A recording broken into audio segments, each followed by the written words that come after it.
Temperatures and India's Flora for the Committee of Conservation of Flora. Today we have with us Dr. Ram Prakash Tiwari ji, a distinguished administrator, academic writer, and nature enthusiast, whose professional and academic journey reflects a remarkable combination of public administration, environmental knowledge, and literature. Dr. Tiwari ji holds an MSc in botany, an LLB, and a PhD, giving him a unique interdisciplinary perspective on subjects involving nature, society, governance, and conservation. He's also served. He has also served as the former administrator of of Sri Mahakaleshwar Temple Management Committee and as additional collector Ujjain. His contribution extends beyond administration and academics. He's also an accomplished writer with published works including Prerna, Anjane Evam, a Palk Kavya Sangrah, and a research work. His literary contributions have earned him recognition such as Saraswati Samman 2009 and Sahitya Sadhak Samman 2015. He's also been the recipient of several awards for his public service, including Census Silver Medal 2001 and Sindhu Sevak Padak 2016 and Avasar Award 2020, along with numerous letters of appreciation. His writings and poetry have been broadcast through Akashwani Riva, Bilaspur, Indore, and have also appeared in various newspapers and magazines. For a committee like ours, which is discussing on the topic of conservation of flora, the perspective of someone with an academic background in botany combined with extensive administrative experience is particularly valuable. Conservation is not merely about protecting plants, it is about understanding ecosystems, human interaction with nature, governance, and finding sustainable ways to preserve our natural heritage. So, on behalf of all the delegates, I extend a very warm welcome to Dr. Ram Prakash Tiwari, sir, and thank him for joining us today. Sir, we are looking forward to learning from your experience, your expertise, and most importantly, your perspective on the conservation of our precious flora biodiversity. Sir. Thank you. As you introduced me, uh, I'm Dr. R.P. Tiwari, and I'm presenting this PPT regarding changing weather, rising temperature, and India's flora. Uh, Shifting tree lines, namely early flowering, salinity stress, and the migration. Plants cannot make. This is the topic for today's discussion. Uh, Good morning, everyone. Please imagine a morning when the right winter is not cold as it used to be. Summer arrives earlier and lasts longer. Rainfall becomes increasingly unpredictable. These are not merely changes in our daily weather, they are signals of a larger environmental transformation. Weather and climate are closely connected with the flora. Plants respond sensitively to changes in temperature, rainfall, humidity, and the length of seasons. When these conditions change, the distribution, flowering, fruiting, regeneration, and survival of plants can also be affected. India is one of the world's richest countries in terms of plant diversity, from the Himalayan forest to the tropical forest of the Western Ghats, from mangroves to deserts. But this extraordinary diversity is facing increasingly pressure from rising temperature, changing rainfall patterns, extreme weather events, and habitat loss. Today, we are going to explore an important question: when the weather changes, what happens to plants, and ultimately, what happens to us? The health of our flora is closely connected with the health of our ecosystem and our own future. Let us begin this journey by understanding how a changing climate is silently changing the green landscape of India. Bricken, please, next slide. Sir, one request is from our side that we want that if the session could go on bilingual in in bilingual language, sir, in both Hindi and English also, because some Okay. students are comfortable in Hindi. Right, I will do. अगला अगला slide देखें please. This is the one question, if a tree's climate changes, can the tree simply move? क्या कोई answer कर सकेंगे कि यदि climate change होता है तो क्या ट्रीज मूव कर सकते हैं, एक स्थान से दूसरे स्थान पर जा सकते हैं?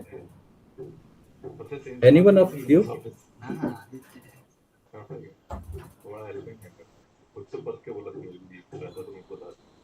आई थिंक नो, वो प्लांट्स मूव नहीं कर सकते क्योंकि वो एक स्थान पर वो अपनी जड़ से लगे हुए होते हैं, और वो जिस तरह हम लोग चल सकते हैं वैसे प्लांट्स एक स्थान से दूसरे स्थान पर नहीं जा सकते। लेकिन जब हम इस पूरे प्रेजेंटेशन को देखेंगे, आज का जो टॉपिक है इसके बारे में डिस्कस करेंगे, तो आप देखेंगे कि प्लांट्स कुछ परिस्थितियों में किसी और कुछ अनेक प्रोसेस के माध्यम से एक स्थान से दूसरे स्थान पर ट्रेवल करते हैं और मूव कर सकते हैं। Next slide.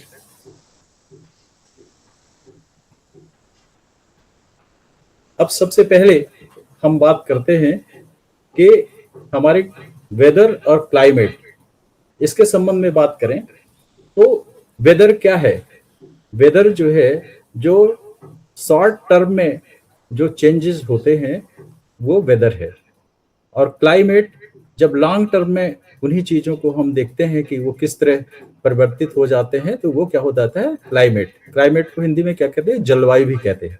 मौसम और जलवायु दोनों में अंतर होता है। तो हम ये देखते हैं कि आज प्रतिदिन टेम्परेचर में चेंज हो रहा है, रेनफॉल में चेंज हो रहा है, और उसके परिणाम स्वरूप सी लेवल, जो समुद्र का स्तर है, वो भी परिवर्तित हो रहा है। और ये सब जो परिवर्तन हो रहे हैं वो प्लांट टाइमिंग को भी इफेक्ट करते हैं। और ये जो चेंजेस होते हैं टेम्परेचर में, रेनफॉल पैटर्न्स में, ये सब क्या कहलाते हैं? क्लाइमेट चेंजिंग कहलाते हैं। और इनका इफेक्ट कहाँ होता है? फ्लोरा में होता है। फ्लोरा मीन्स जो पौधे हैं, बायोडायवर्सिटी है, उसमें ये चेंजेस बहुत इफेक्ट करते हैं। और क्या क्या इफेक्ट होता है? जैसे प्लांट्स के संदर्भ में बात करें तो उनकी फ्लावरिंग शिफ्ट हो सकती है। फ्लावरिंग क्या है? पुष्पीकरण। पौधों में जो पुष्प लगते हैं, flower is the reproductive organ of A plant. तो हर प्लांट में जो फ्लावरिंग होती है उसका एक निश्चित समय होता है, तो वो निश्चित समय जो है वो परिवर्तित हो सकता है। यदि टेम्परेचर बदला, रेनफॉल का पैटर्न बदला, तो फ्लावरिंग का जो समय है वो चेंज हो सकता है। दूसरा चेंज हो सकता है हैबिटेट शिफ्ट हो सकता है।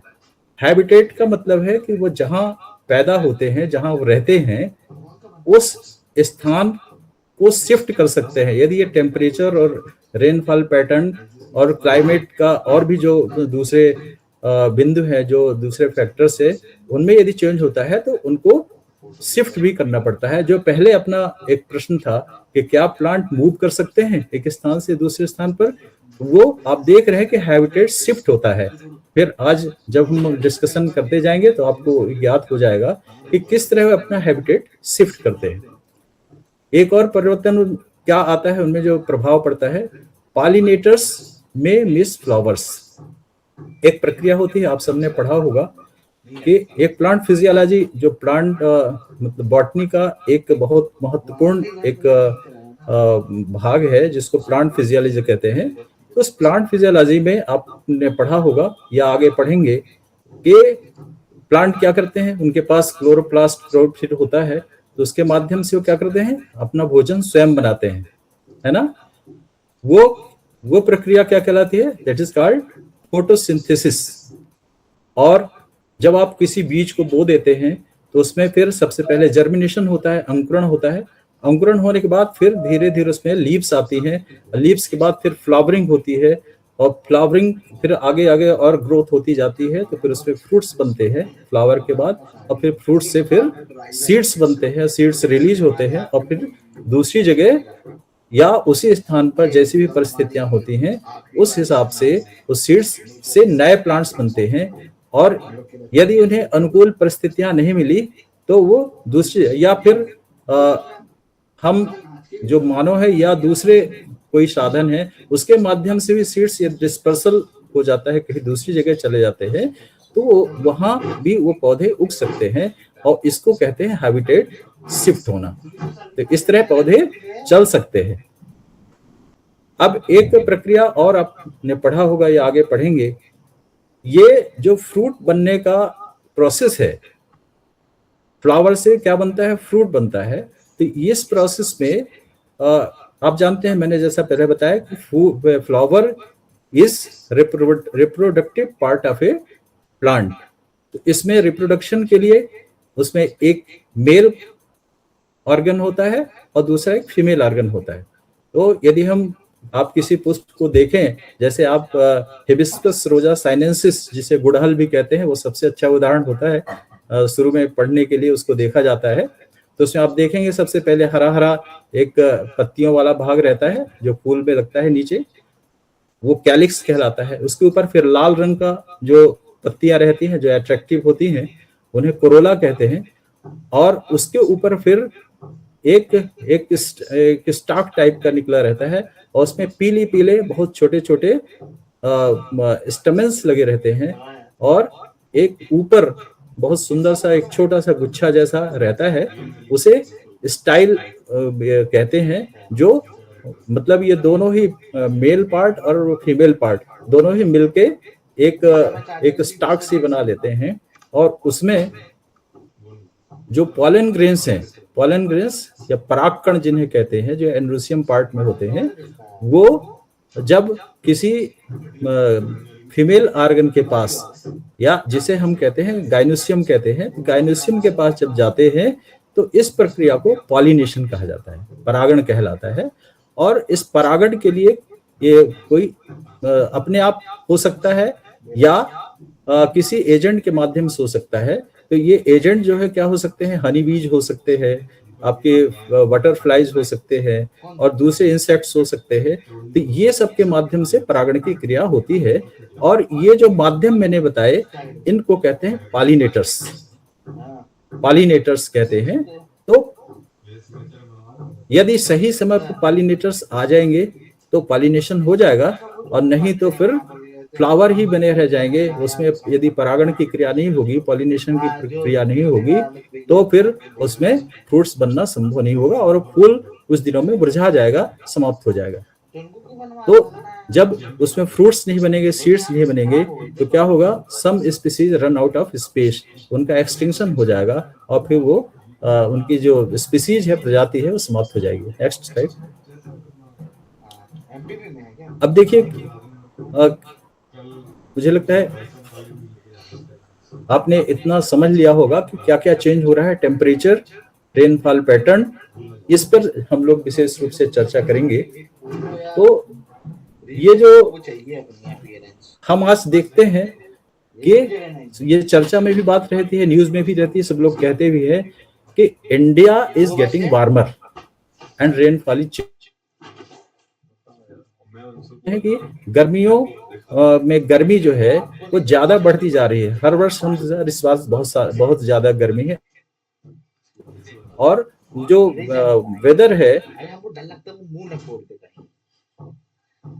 की समस्या नहीं है, बल्कि पूरी एक ग्लोबल समस्या है, पूरे विश्व की समस्या है कि उसमें वार्मिंग बढ़ती जा रही है। और रेनफॉल जो है उसका जो पैटर्न है वो भी चेंज होते जा रहा है। अब इसमें आप देखेंगे कि ये जो पहला ग्राफ दिख रहा है आपको, जिसमें 0.7 लिखा हुआ है, तो इसमें देखिए एक तरफ टेम्परेचर राइज दिखाया गया है जो डिग्री सेंटीग्रेड या सेल्सियस में होता है, और ये दूसरी ओर नीचे जो लाइन है उसमें दिखाया गया है 1901 टू 2018, मतलब वर्ष 1901 से 2018 तक एक्सपेरिमेंट्स किए गए हैं किसके द्वारा, और ये ऑब्जर्वेशन किया गया है ministry of earth science. Ministry of earth science ने ऑब्जर्व किया है कि 1901 से 2015 के बीच में जो टेम्परेचर है इसमें राइज हुआ है, धीरे धीरे बढ़ोतरी हुई है, और वो बढ़ोतरी कितनी हुई है, 0.7 डिग्री सेल्सियस बढ़ोतरी हो चुकी है। अब ये जो बढ़ोतरी है ये क्या है, एक एवरेज है। एवरेज कैसे निकालते हैं कि जब कोई एक आंकड़े का हम औसत निकालना चाहते हैं, कई आंकड़े, कई स्थानों के आंकड़े जोड़ के फिर उसमें उतने का भाग दे देते हैं, तो फिर एवरेज निकलता है। यही है ना, एवरेज ऐसा ही निकलता है। तो जो टेम्परेचर राइज है किसी स्थान पर 0.7 है, कहीं 0.10 होगा, कहीं और इस तरह बढ़ता जाएगा।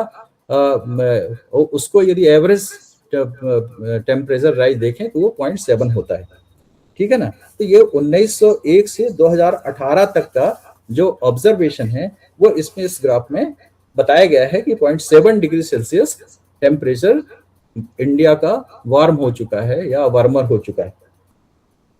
अब ये हम देखें कि 0.7, अब सोचें बहुत छोटा है, 0.7 तो बहुत छोटा सा भाग है ना, एक से भी कम है 0.7, तो ये क्यों बहुत महत्वपूर्ण है। अब क्या है कि प्लांट जो है जब आप लगाते हैं, कोई भी आप बीज रोपते हैं तो वो फिर ग्रोथ करता है ना, और फिर जैसा पहले चर्चा हुई कि फ्लावरिंग करता है, उसमें सीड प्रोडक्शन होता है। तो ये टेम्परेचर पर डिपेंड करता है, उसे टेम्परेचर चाहिए, एक ऑप्टिमम टेम्परेचर चाहिए कि कब वो फ्लावरिंग करेगा, कितने टेम्परेचर पर, कितने में उसका जर्मिनेशन होगा, कैसे कितने में फ्रूटिंग होगा और सीड्स बनेंगे, ये होगा। इसके अलावा कुछ चीजें और हैं जो प्रभावित करती हैं। वो क्या क्या होती हैं, सॉइल भी होती है, रेनफॉल भी होती है ना, और भी कुछ दूसरे फैक्टर्स हैं जो प्रभावित करते हैं किसी प्लांट के ग्रोथ के लिए। तो ये 0.07%, अब जैसे मान लीजिए कि कोई ऐसा पौधा है जिसकी आदत है बर्फ के क्षेत्र में रहने की, और यदि वहां का तापमान बढ़ गया तो बर्फ जो है उपलब्ध नहीं होगी। जब बर्फ उपलब्ध नहीं होगी या उस स्थान पर बर्फ नहीं पड़ती, लेकिन टेम्परेचर यदि कम हो गया तो वहां बर्फ हो सकती है। जैसा कि अभी आपने यदि पेपर पढ़ा होगा, पेपर में अभी कल एक बहुत ही महत्वपूर्ण एक न्यूज मैंने देखा था, मैं आपके लिए लेके आया हूं। चिली के रेगिस्तान में 26 साल के बाद बर्फबारी हुई है। ये कल के ही पेपर में था कि चिली के रेगिस्तान में, अब रेगिस्तान का टेम्परेचर तो बहुत ज्यादा होता है, लेकिन वहां 26 साल बाद ऐसी स्थिति बनी है कि वहां बर्फबारी हुई। अब वहां के प्लांट्स के बारे में यदि आप सोचे कि अब बर्फबारी हो गई तो उनको इतना बर्फ तो चाहिए नहीं था उनको ग्रोथ के लिए और उनके फ्लावरिंग के लिए, फ्रूटिंग के लिए, लेकिन इतना ज्यादा बर्फ गिर गया तो उससे क्या होगा, उस प्लांट की ग्रोथ में असर पड़ेगा, ठीक है ना। ये क्यों हुआ, टेम्परेचर के कम हो जाने के कारण वहां बर्फ की अधिकता हो गई और वो प्लांट की ग्रोथ में अंतर पड़ेगा। ये जो है सैंटियागो से ये न्यूज निकली है। ये आप जानते होंगे कि चिली जो है दक्षिण अमेरिका में एंडीज पर्वत और प्रशांत महासागर के बीच एक लंबा और सकरा देश है, जिसकी राजधानी सैंटियागो है। वहां से ये न्यूज रिलीज हुई है। तो इसमें यह पाया गया है कि 26 साल बाद वहां उस रेगिस्तान में बर्फबारी हुई है। इस तरह का महत्वपूर्ण परिवर्तन इस क्लाइमेट चेंज के कारण हो जाते हैं, ठीक है ना। तो अब ये प्लांट इस पर भी निर्भर करता है कि उसको क्या कितने दिन तक सूखी मिट्टी चाहिए या गीली मिट्टी चाहिए, है ना, उसका ह्यूमिडिटी चाहिए कि उसमें वाटरिंग, जैसे हम सिंचाई करते हैं किसी पौधे को लगा के फिर उसको सिंचाई करते हैं, तो उसको सिंचाई माने पानी की आवश्यकता रहती है उसके डेवलपमेंट के लिए। तो ये सब महत्वपूर्ण कारक होते हैं। तो इसलिए ये 0.7 यद्यपि बहुत कम दिख रहा है, बहुत कम टेम्परेचर में राइज हुआ है, लेकिन दिखता ऐसा कि बहुत कम है, लेकिन उसका बहुत ज्यादा इफेक्ट होता है। मुझे लगता है आपको क्लियर हो पा रहा होगा, हो रहा है, क्लियर हो रहा है। अब दूसरी बात, हम दूसरा आप देखें, इधर ग्राफ दूसरा दिखाया गया है जिसमें 75% लिखा हुआ है, और ये जो है ये मिनिस्ट्री ऑफ अर्थ साइंस का ही ऑब्जर्वेशन है ये कि 1950 से 2015 के बीच आप देख रहे हैं ईयर नीचे लिखा हुआ है, तो 1950 से 2015 के बीच ये ऑब्जर्वेशन किया गया है और ये देखा गया कि इंक्रीज इन फ्रीक्वेंसी परसेंटेज पर दिखाया है इन्होंने कि जो परसेंटेज है वो कितना इंक्रीज हुआ। अब इसमें थोड़ा 2-3 बातें और इसमें बताने की आवश्यकता है कि जैसे आजकल मानसून चल रहा है, ये कौन सा मानसून कहलाता है? समर मानसून कहलाता है, ठीक है ना। This monsoon is called summer monsoon. तो समर मानसून जो है इसमें कमी आई है, जैसे कि आप चारों तरफ सुन रहे होंगे कि अभी पानी बहुत कम बरस रहा है। जो खेती के लिए जो पौधे लगा रहे हैं लोग, उसको पानी नहीं मिल रहा है, खेत सूख रहे हैं। अभी आज की न्यूज थी कहीं की कि सोयाबीन के जो पौधे हैं उसमें पानी नहीं होने से फलियां तो आ गई हैं, लेकिन उसमें दाने जो है वो ठीक से नहीं पैदा होंगे, दाने नहीं लगेंगे, जिससे कि जो फार्मर्स है उनको लॉस होगा, ठीक है ना। तो ये आंकड़े मिनिस्ट्री ऑफ अर्थ साइंस के ऑब्जर्वेशन के अनुसार 1950 से 2015 के बीच ये 6% मानसून की वर्षा, जो समर मानसून है इसकी वर्षा 6% कम हो गई है, राइट। और एक होता है ड्राई स्पेल, एक शब्द होता है ड्राई स्पेल। ड्राई स्पेल का मतलब है, आप चाहें तो नोट कर सकते हैं, ड्राई स्पेल का मतलब होता है कि पानी वर्षा, एक दिन बहुत पानी बरस गया, उसके बाद कुछ दिन तक फिर पानी की वर्षा नहीं हुई, और फिर उसके बाद फिर से पानी की वर्षा हुई, ठीक है ना, जैसे अभी भी हो रहा है। तो इसको क्या कहते हैं? ड्राई स्पेल कहते हैं। इस ड्राई स्पेल की जो है ये भी फ्रीक्वेंसी बहुत ज्यादा बढ़ गई है। ऐसा बहुत बार होने लगा है कि कुछ दिन पानी बरसेगा, उसके बाद फिर गैप हो जाएगा, उसके बाद फिर पानी बरसेगा। तो ये ड्राई स्पेल की स्थिति की फ्रीक्वेंसी में काफी बढ़ोतरी हो गई है। और ये जो आंकड़े मिनिस्ट्री ऑफ अर्थ साइंस के हैं तो बता रहे हैं कि ये बढ़ोतरी ड्राई स्पेल में 27% हुई है। कितनी हुई है? 27%, राइट। अब ये जो आप ग्राफ ऊपर देख रहे हैं इसमें लिखा है डेली रेनफॉल एक्सट्रीम्स, ये more than 150 millimetre per day. इसके बारे में भी एक बहुत अच्छी न्यूज मैंने देखा था, वो भी मैं आपके लिए लेके आया हूं। ये उड़ीसा में आपने सुना होगा कि उड़ीसा में बहुत ज्यादा बाढ़ आई, उड़ीसा में। इसका यदि न्यूज आपने पढ़ा होगा तो देखा होगा कि इसमें 24 घंटे में 273 मिलीमीटर और रायरंगपुर में 207 मिलीमीटर से ज्यादा वर्षा हुई। मयूरभंज के बहमलादा में 24 घंटे में 273 मिलीमीटर और रायरंगपुर में 207 मिलीमीटर वर्षा हुई। तो जब 150 मिलीमीटर पर डे से ज्यादा वर्षा होती है तो वो एक्सट्रीम रेनफॉल मानी जाती है, ठीक है ना। यही इस ग्राफ में डिपिक्ट किया गया है। आप देख रहे हैं कि उसमें रेनफॉल जो है वो 150 मिलीमीटर पर डे, इसको डेली रेनफॉल एक्सट्रीम कहा गया है। और इसकी फ्रीक्वेंसी माने बार बार होना, इसकी फ्रीक्वेंसी कितनी बढ़ गई है? 75% बढ़ गई है, ठीक है ना। अब जब बहुत ज्यादा वर्षा होगी तो क्या होगा? वाटर लॉगिंग होगा, है ना, फ्लडिंग हो जाएगा, बाढ़ की स्थिति बन जाएगी, ये बन जाएगा ना। और वो भी हमारे क्लाइमेट को, हमारे जो फ्लोरा है, ये फ्लोरा को इफेक्ट करता है। ज्यादा फ्लडिंग हो जाएगी तो जो पौधे हैं वो सड़ने लगेंगे, है ना, उनको सुटेबल क्लाइमेट फिर नहीं रह जाएगा तो उनका एक्सटेंशन होने लगेगा। ये है डेली रेनफॉल एक्सट्रीम, इसको कहते हैं एक्सट्रीम रेनफॉल। ये 1950 से 2015 के बीच जो दैनिक वर्षा है 150 मिलीमीटर दिन की चरम घटना की आवृत्ति में 75% की वृद्धि हुई, राइट। अब इसमें इसके बाद फिर आप ये मैंने आपको बताया मिनिस्ट्री ऑफ अर्थ साइंस का ये ऑब्जर्वेशन है। नेक्स्ट जो है स्लाइड, ये है फिनोलॉजी। अब फिनोलॉजी जो है ये एक नेचर्स कैलेंडर है। क्या है? नेचर्स कैलेंडर है। माने किसी पौधे के बारे में एक कैलेंडर है, जैसा समझ लीजिए कि जैसे आपको मालूम है कि यदि आप किसी बीज को बोएंगे तो क्या होगा, 10-15 दिन उसको जर्मिनेट होने में लगेगा।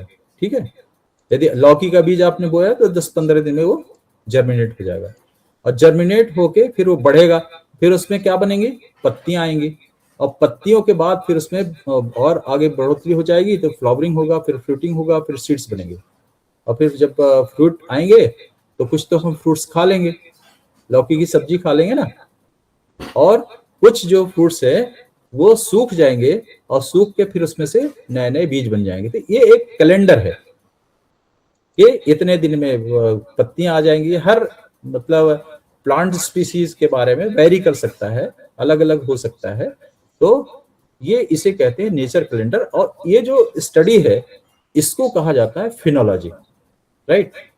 Natures calendar of recurring biological events, ये सब क्या है, बायोलॉजिकल इवेंट्स हैं ये, मतलब पत्ती आना, फूल आना, फल आना, ये क्या है, सब बायोलॉजिकल इवेंट्स हैं, राइट। अब फिनोलॉजी में ये भी है कि फ्लावर बनेगा, और फ्रूट बनने के लिए क्या हो, जैसा पहले अपनी चर्चा हुई कि फ्रूट बनने के लिए पहले उसको पॉलिनेशन की प्रक्रिया से गुजरना पड़ेगा। ठीक है, तो फ्लावर्स नीड पॉलिनेटर्स। अब पॉलिनेशन के लिए कोई एजेंसी, जैसा मैंने पहले बताया था, कोई एजेंसी चाहिए। एजेंसी कैसी होती है, आप देखते होंगे फूलों के पास भंवरे मंडराते रहते हैं, तितलियां बैठती हैं, आती हैं तितलियां ना, बच्चे तो तितलियां पकड़ने भी जाते हैं, तो फूलों के पास ज्यादा दिखती हैं तितलियां, और मधुमक्खियां भी आती हैं। इस तरह और भी बहुत सारे इंसेक्ट्स हैं, वो फूलों के पास आते हैं, और वो पहले क्या है, एंड्रोसियम के ऊपर बैठेंगे, तो जो एंथर होता है, एंथर में पोलन ग्रेन्स होते हैं, उनके पंखों पर, उनके पैरों पर पोलन ग्रेन्स चिपक जाएंगे, और फिर जब वो गाइनोसियम के पास जाएंगे तो उसके ऊपर भी बैठेंगे, तो वो जो पोलन ग्रेन्स हैं वो उसके स्टिग्मा में, जो ऊपर रहता है स्टिग्मा, उस स्टिग्मा में आ जाएंगे, और स्टिग्मा में फिर उसमें पोलन ट्यूब बनेगी, फिर वो जो स्टाइल है जिसके माध्यम से फिर नीचे ओवरी से जुड़ता है स्टिग्मा, तो उसमें वो पोलन ट्यूब प्रवेश करेगी, फिर जो ओवरी में एग रहता है उसमें फर्टिलाइजेशन होगा, और फिर फ्रूट बनेगा। ठीक है ना, ये प्रक्रिया है। तो ये seeds need the right season, एक तो ये हो गया, और फ्लावर्स नीड पॉलिनेटर्स। तो वो प्रक्रिया करने के लिए, पॉलिनेशन करने के लिए पॉलिनेटर्स चाहिए, जो इंसेक्ट्स, हनी बी और बटरफ्लाई, ये मैंने बताया, ये पॉलिनेटर्स है, तो फ्लावर्स के लिए आवश्यकता होती है। फिर अब ये early flowering can face cold snaps. अब अर्ली फ्लावरिंग यदि हो गई और पॉलिनेटर नहीं आए, ठीक है, तो फिर पॉलिनेशन नहीं होगा, फ्लावर बना रह जाएगा। Timing can affect whole food webs, और यदि पॉलिनेशन नहीं होगा तो ये हर पौधे के लिए है, ये जो भी फ्लावरिंग प्लांट्स हैं, जो भी फ्रूट देते हैं, या जो भी सीड्स देते हैं, या जो सीरियल्स हैं, या जो भी है, उनके लिए ये जरूरी है कि कोई पॉलिनेटर उनके पास आए और पॉलिनेशन की प्रक्रिया करे, तब फिर ये बाकी आगे की प्रक्रिया होगी, फ्रूट बनने की और सीड्स बनने की प्रक्रिया होगी। और यदि ये नहीं हुआ, पॉलिनेशन ही नहीं हुआ, तो फिर हमको फूड वेब्स जो है, मतलब जो सबको खाद्य चाहिए ना, भोजन चाहिए सबके लिए, हमके लिए, हमारे लिए भी चाहिए, और दूसरे पक्षियों के लिए, पशुओं के लिए भी चाहिए। सीड्स, चिड़िया सीड्स भी खाती है, तो उन सबको लिए जो फूड वेब है, जो एक जाल बचा हुआ है फूड वेब का, तो वो इफेक्ट हो सकता है। ठीक है, इसलिए ये जो टाइमिंग है ये बहुत ज्यादा मैटर करती है। क्या आप समझ पा रहे हैं मेरी बात? टाइमिंग जो है बहुत मैटर करती है। अब जैसा पहले अपनी बातचीत के दौरान पता चल गया आपको कि यदि पॉलन ग्रेन को पहुंचाने के लिए यदि पॉलिनेटर नहीं आए, या आए तो वो कुछ दिन बाद आए, फूल का एक निश्चित समय रहता है, 2-4 दिन खिला रहेगा, उसके बाद फिर वो मुरझा जाएगा, ठीक है ना, या टूट जाएगा, या आप तोड़ लेंगे। तो फूल जो है वो एक निश्चित समय है, जैसा फिनोलॉजिकल कैलेंडर में हमने बात की। तो यदि उस समय पॉलिनेटर नहीं आए तो वो सब प्रक्रिया नहीं होगी, या आए भी तो मान लो कि 1 मार्च से 10 मार्च के बीच में फ्लावरिंग हो गया, उदाहरण के लिए बता रहा हूँ, 1 मार्च से 10 मार्च के बीच फ्लावरिंग हो गया, लेकिन जो पॉलिनेटर है वो आया 12 मार्च से और 16 मार्च तक के लिए आया, तो क्या होगा कि फूल में जो पॉलिनेशन प्रक्रिया करने के लिए जो फूल की उपलब्धता होनी चाहिए वही नहीं है, तो ये कहलाया पॉलिनेटर मिसमैच या फिनोलॉजिकल मिसमैच। ठीक है। और ये जो है और भी एक सीड डिस्पर्सल की भी बात आती है, जो बीजों को इधर से उधर ले जाने के लिए, उसके लिए भी मिसमैच हो सकता है कि जब बीज बने और फिर उनको उपयुक्त स्थान पर उपयुक्त ले जाने के लिए कोई यदि एजेंसी नहीं मिली तो और वहाँ प्रतिकूल वातावरण है तो सीड्स भी सड़ सकते हैं, गल सकते हैं, उनमें जर्मिनेशन नहीं होगा। तो ये स्थिति फिनोलॉजिकल मिसमैच, दोनों के लिए फिनोलॉजिकल मिसमैच है कि जो समय पर होना चाहिए जो चीज वो यदि उपलब्धता नहीं है तो फिर वो हमारी जो बायोडाइवर्सिटी है, जो हमारा प्लांट है, उसको इफेक्ट करेगी। ठीक है ना। अब दूसरी बात, ये पॉलिनेटर्स के लिए भी मतलब जो इंसेक्ट्स वगैरह बनते हैं इनके लिए भी टेम्परेचर और रेनफॉल का महत्व रहता है ना। उनको भी टेम्परेचर, एक निश्चित टेम्परेचर चाहिए जिसपे उनका प्रोडक्शन हो सके और ये इस प्रक्रिया को अंजाम दे सके। ठीक है। ये प्लांट पॉलिनेटर मिसमैच की बात हो गई कि flower opens, pollinator arrives, pollination हुआ और फ्रूट सीड्स बने। ठीक है ना। If the flower is ready, पीछे की स्लाइड देखिए, if the flower is ready on days 110, 1 से 10 दिन तक वो रेडी है flower, but the main pollinator arrives on days 12 to 18, the meeting is missed. यही पॉलिनेटर मिसमैच कहलाएगा। समझ में आ रहा है? Next slide. अब ये देखिए, अब हम कुछ क्षेत्रों की बात कर लेते हैं जहां हमारा फ्लोरा एग्जिस्ट करता है। जैसा पहले अपनी बात हुई कि हमारा इंडिया जो है one of the richest biodiversity वाला कंट्री है, राइट। तो हमारा हिमालय में भी फ्लोरा पाया जाता है। हिमालय में तो जड़ी बूटियां बहुत सारी पाई जाती हैं, बहुत सारे मेडिसिन प्लांट्स पाए जाते हैं, बहुत टाइप के फ्लावर्स पाए जाते हैं। इसीलिए कश्मीर जो भाग है उसको धरती का स्वर्ग कहा जाता है कि बहुत वहां सुंदर सुंदर घाटियां हैं। ठीक है ना।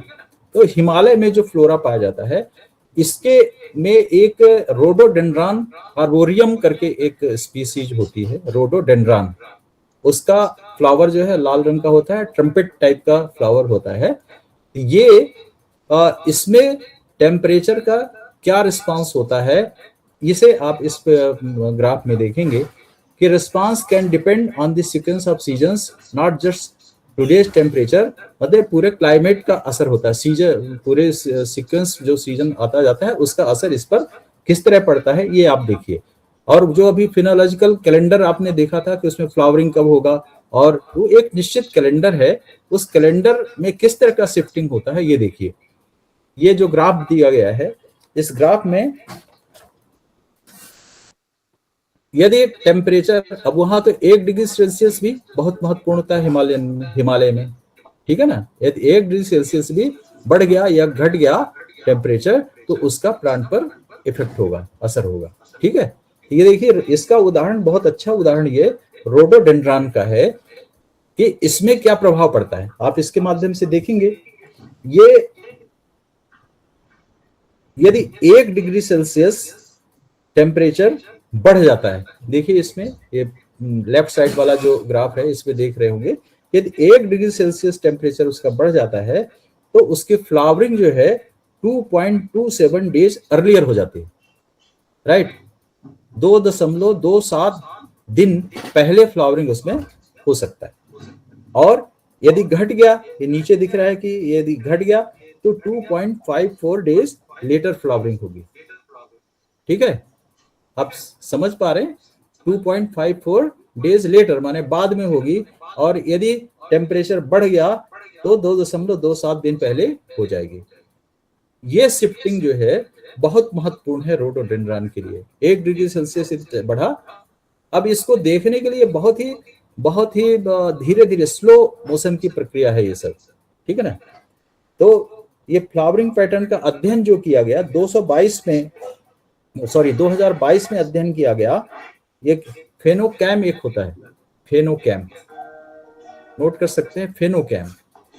फेनोकैम जो है वो एक डिजिटल कैमरा होता है जो एक जगह फिक्स कर दिया जाता है और उससे किसी प्लांट का पूरा ऑब्जर्वेशन किया जाता है, बार बार टाइम टू टाइम उसमें फोटोग्राफी होती रहती है और उसके माध्यम से स्टडी किया गया, फेनोकेम स्टडी।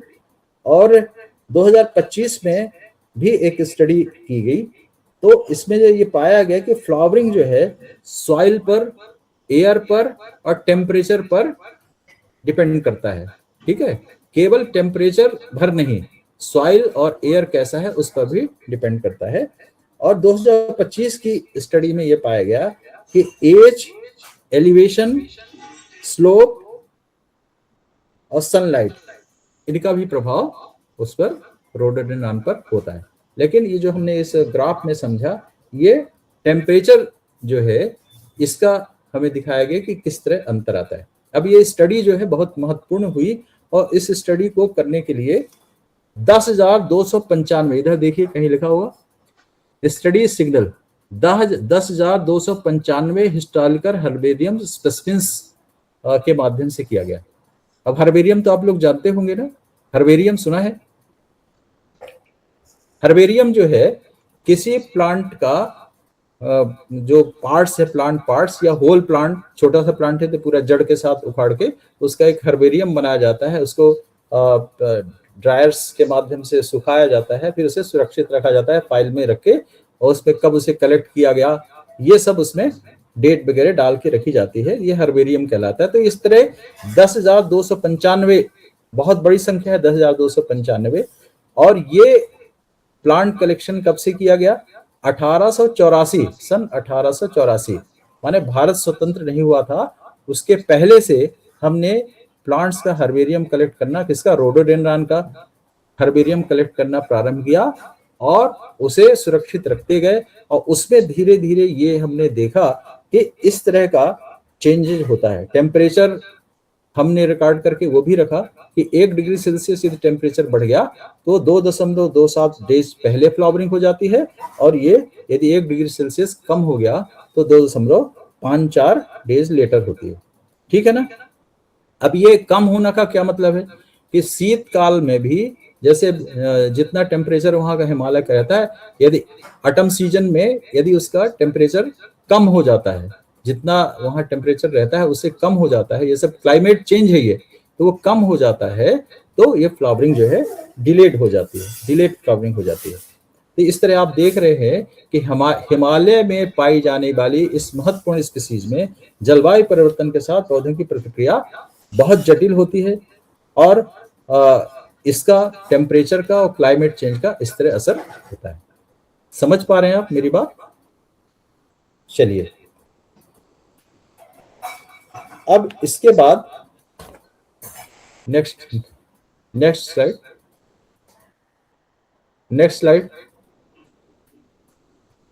ये पिछला लाइए, हिमालयास। ये देखिए अपहिल स्केप इसमें दिया हुआ है।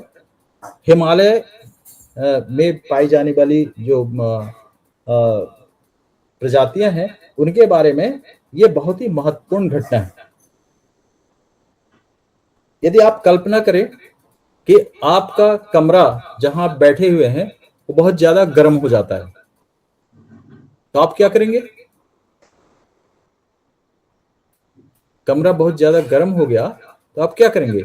आप ऊपर जो हवादार एक खिड़की वाला कमरा है वहां जाएंगे, ठीक है ना?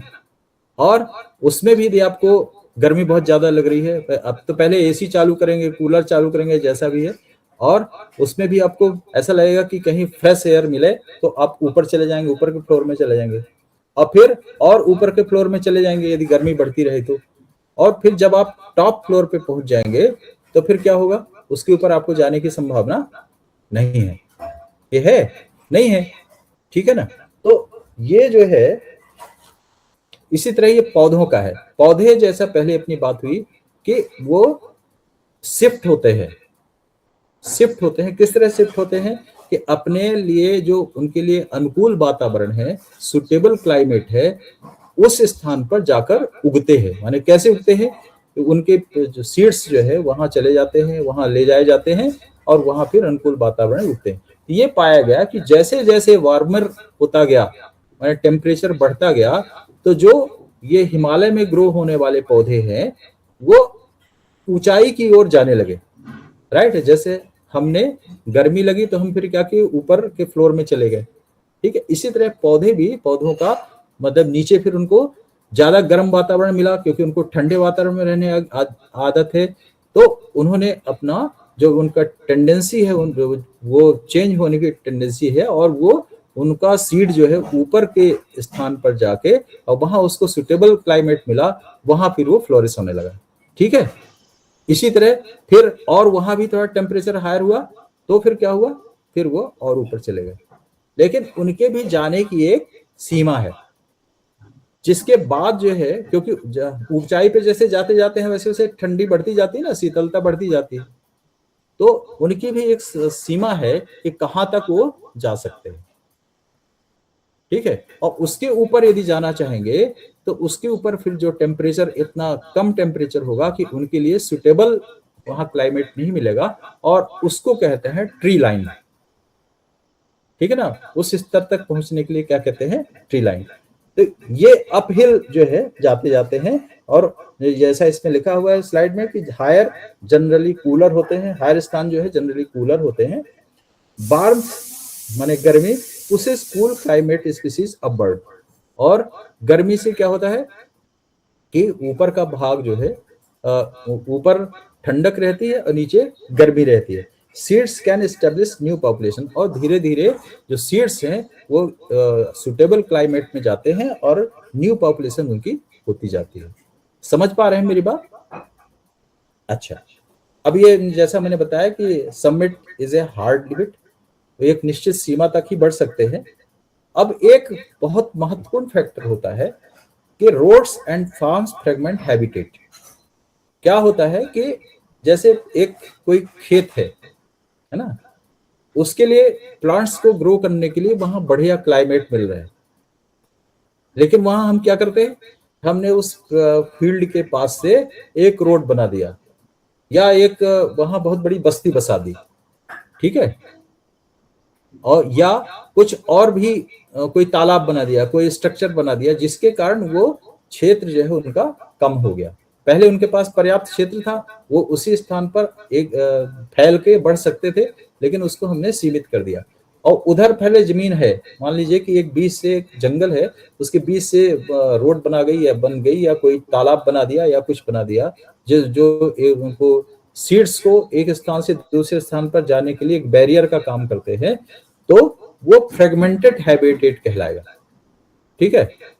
फ्रेगमेंटेड हैबिटेट मतलब उसके हैबिटेट को हमने छोटा कर दिया, ठीक है। इसलिए उसको ग्रोथ करने के लिए पूरा स्पेस जो पहले बड़ा स्वतंत्रता पूर्वक मिलता था, वो उसको नहीं मिल रहा है।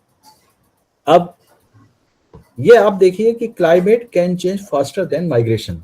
माइग्रेशन का मतलब है कि एक स्थान से दूसरे स्थान पर जाना, तो ये माइग्रेशन तो धीरे धीरे होता है, किसी माध्यम से होता है, या चाहे वो हवा ही क्यों नहीं हो, चाहे या कोई माइग्रेशन करने के लिए कोई एजेंट हो। जैसा पहले ये चिड़िया यहाँ से लेके दाना दूसरी जगह उड़ के छोड़ दिया उसने, तो ये माइग्रेशन हो गया। हमने क्या किया कि हमारा एक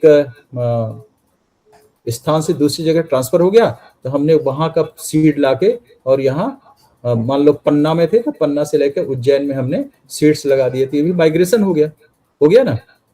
तो ये क्लाइमेट जितना फास्ट चेंज होता है उतना माइग्रेशन नहीं हो पाता, उतना माइग्रेशन उतना चेंज नहीं हो सकता जल्दी जल्दी। अच्छा, ठीक है। अब फिर इसके बाद जो है ये हिमालयन के संबंध में हो गया। फिर वेस्टर्न घाट्स जो है, ये आप वेस्टर्न एरिया में देखेंगे तो इसमें भी ये बहुत बड़ा बायोडाइवर्सिटी हॉट स्पॉट है, जिसमें वेस्टर्न घाट्स में आप ये चंदन और इस तरह के एवरग्रीन फॉरेस्ट पाए जाते हैं, वहाँ डेसिडुअस फॉरेस्ट पाए जाते हैं, और थार्न मतलब कांटेदार वृक्ष पाए जाते हैं। ये हॉट स्पॉट कहाँ, वेस्टर्न घाट्स में। ये वेस्टर्न घाट क्या है, ये किलोमीटर का एक माउंटेन है, माउंटेन का चेन है, और वहाँ जो प्लांट पाए जाते हैं, बायोडाइवर्सिटी पाई जाती है, उनका भी अध्ययन किया गया। और उसमें जो अध्ययन हुआ उसके आधार पर कुछ प्रोजेक्शन वैज्ञानिकों ने निकाला कि वहाँ का क्लाइमेट जिस तरह का चेंज हो रहा है, क्लाइमेट चेंज के तुलना में ये जो प्लांट्स हैं, इनका जो एरिया है, माने कौन कौन से मैंने बताया, एवरग्रीन, डेसिडुअस और थार्न। डेसिडुअस मतलब पर्णपाती प्लांट, एवरग्रीन जो हमेशा हरे भरे रहते हैं, और जो है डेसिडुअस मतलब जिनके पत्तियां टूट के गिरते हैं, ऐसे प्लांट्स, और थार्नी प्लांट जो कांटेदार प्लांट है। तो इनके एरिया में चेंज होते जाता है, ठीक है ना। तो ये उन्होंने प्रोजेक्शन निकाला कि 2050 तक ये डेसिडुअस एवरग्रीन प्लांट्स का 249 वर्ग किलोमीटर तक ये जो है एरिया कम हो जाएगा। किसका? एवरग्रीन प्लांट्स का। और डेसिडुअस प्लांट का ये 720 स्क्वायर किलोमीटर, 720 वर्ग किलोमीटर डेसिडुअस प्लांट्स का एरिया कम हो जाएगा। और जो थार्नी प्लांट है, क्योंकि सूखा ज्यादा होते जा रहा है ना, तो थार्नी प्लांट है, इनका एरिया जो है ये बढ़ जाएगा। ये तीन जो ग्राफ दिखाए जा रहे हैं, ये 969 वर्ग किलोमीटर ये एरिया इनका बढ़ जाएगा, ठीक है ना। आप समझ पा रहे हैं? एवरग्रीन, डेसिडुअस और थार्नी, इस तीन तरह के प्लांट जो पाए जाते हैं, तो इस ग्राफ में बताए अनुसार उनका एरिया पहले तो कम होते जाएगा, एवरग्रीन का, डेसिडुअस का और थार्नी प्लांट्स का, ठीक है। क्योंकि अब हमें जल्दी पूरा करना है, इसलिए थोड़ा जल्दी जल्दी आगे चलते हैं। अब नेक्स्ट जो है मैंग्रोव्स, ये बहुत ही महत्वपूर्ण है। मैंग्रोव्स जो है वो प्लांट्स होते हैं जो समुद्र और थल, समुद्र जहां तक है, उसके बाद फिर स्थल मिलता है ना। तो समुद्र और थल के बीच में जो पौधे पाए जाते हैं उनको कहते हैं मैंग्रोव्स, या सुंदरवन कहते हैं, ठीक है। तो ये कहाँ पाए जाते हैं? ये बंगाल में और बांग्लादेश के बीच में सुंदरवन का बहुत, सुंदरवन डेल्टा भी आपने सुना होगा, तो डेल्टा होता है, बहुत उपजाऊ क्षेत्र माना जाता है, वहां ये मैंग्रोव्स पाए जाते हैं। मैंग्रोव्स जो है इनका क्या विशेषता है कि खारे पानी में जीवित रह सकते हैं। समुद्र का पानी कैसा रहता है? खारा रहता है।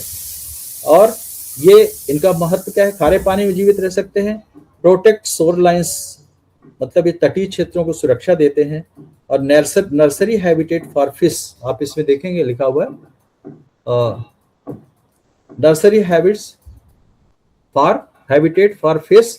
और ये स्टोर कार्बन, ये कार्बन को स्टोर करते हैं, वातावरण से कार्बन सोखते हैं और वो ब्लू कार्बन के रूप में फिर नीचे अपने सॉइल में डिपॉजिट कर देते हैं। तो ये कार्बन को स्टोर करते हैं, और ये न्यूट्रिएंट साइक्लिंग के लिए भी पोषक तत्वों का चक्रण करते हैं, स्थानीय लोगों की आजीविका के भी साधन होते हैं। और मैंग्रोव का क्षेत्रफल जो है ये 4991 वर्ग किलोमीटर क्षेत्र में देखा गया है कि ये मैंग्रोव्स हैं, ठीक है। अब इनके साथ समस्या क्या रहती है कि ये उस वातावरण में रहते हैं जहां समुद्र का पानी खारा है, तो और समुद्र का पानी धीरे धीरे बढ़ रहा है, ठीक है। तो जब बढ़ेगा समुद्र का पानी तो ज्वार भाटा भी इन्हें सामना करना पड़ेगा, है ना, खारेपन का भी सामना करना पड़ेगा, ठीक है। तो इस तरह भी ये जो पौधे हैं, जो स्पीसीज हैं, जो फ्लोरा है, वो इफेक्ट होते हैं, क्योंकि सैलिनिटी, पानी बढ़ता है और तो सैलिनिटी भी चेंज होती है, और फिर इनको साइक्लोन्स भी झेलना पड़ता है, सॉइल इरोजन भी झेलना पड़ता है। जो अपने क्लाइमेट प्रेशर आपने देखे, ये इनको झेलने पड़ते हैं, ठीक है ना। तो इससे क्या होता है कि ये मैंग्रोव्स के लिए भी लिमिटेशन हो जाती है कि यदि सी लेवल राइज होगा तो कुछ ये सॉइल इरोजन के कारण उनकी क्षति होने लगेगी, ठीक है, होने लगेगी ना।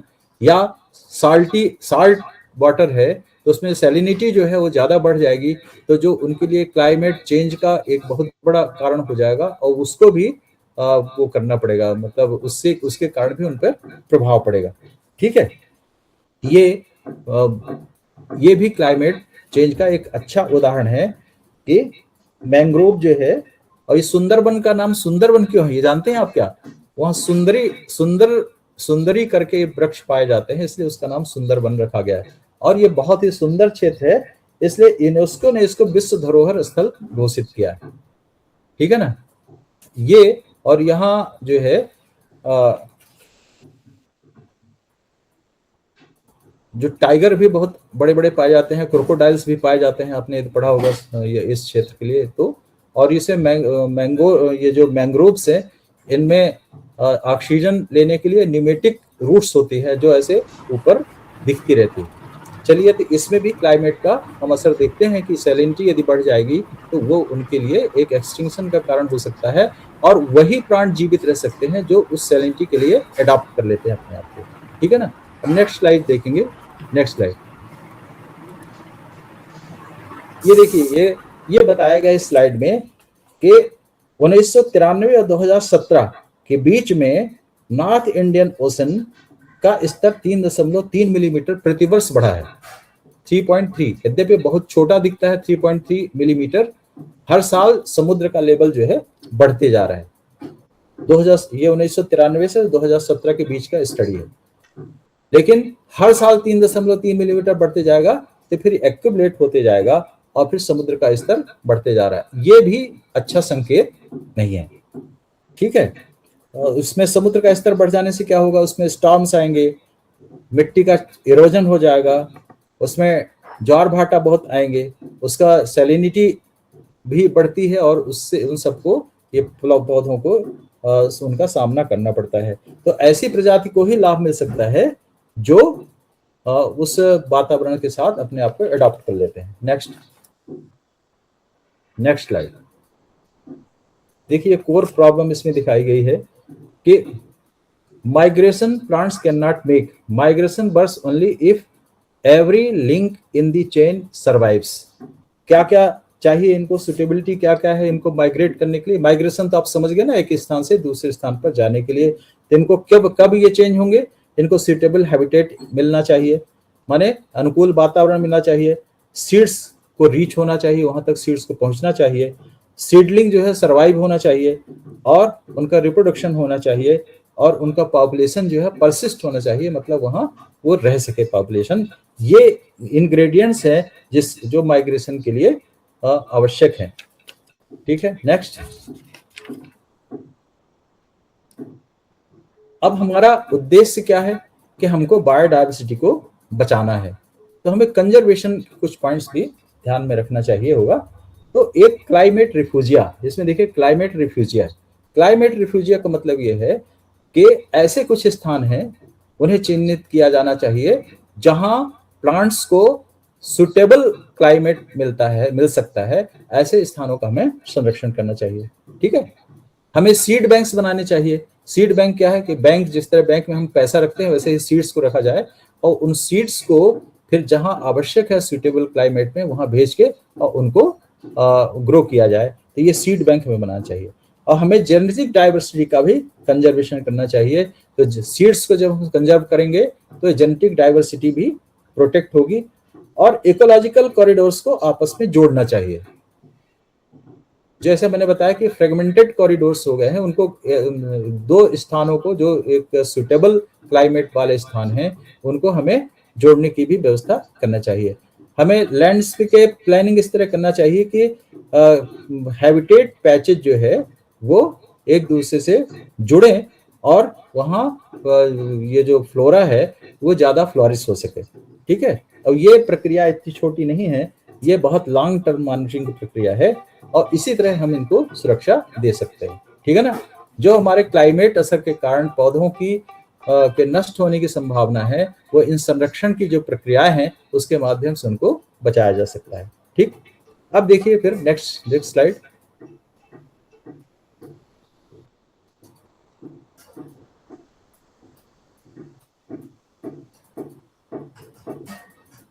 ये careful tool, what is assisted migration.